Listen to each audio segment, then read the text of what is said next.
Pumailalim sa truck ng Meralco ang isang motorsiklo nang madaanan ng UNTV News and Rescue Team bandang alas 8:30 kagabi, December 1, sa kahabaan ng General Luis Street sa Caloocan City. Agad inassess ng team ang kalagayan ng motorcycle rider na kinilalang si Sam Gire Eliorig, 25 anyos na residente ng Novaliches, Quezon City. Iniinda nito ang pananakit ng natamong gasgas sa kaliwang balikat at kaliwang paa at sugat sa daliri.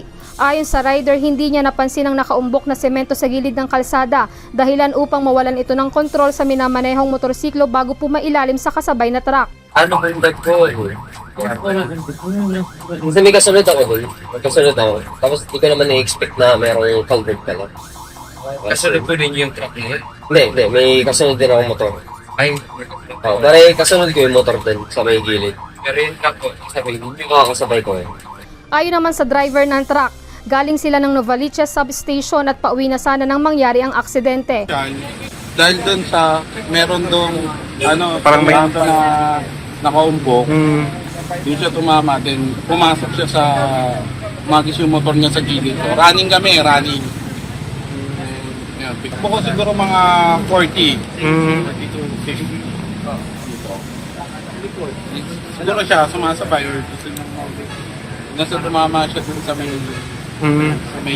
parang humps na clamp nung dito. Magis yung motor.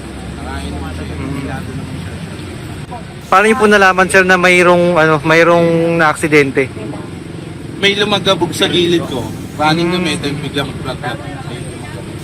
Matapos ma-assess ang vital signs at malapatan ng paunang lunas ang tinamong sugat at gasgas ng motorcycle rider, ay agad na itong inihatid ng rescue team sa Novaliches General Hospital para sa karagdagang atensyong medikal. Lizel Nael, UNTV News and Rescue. Diyos ang aming sandigan, serbisyo publiko ang aming pinahahalagahan.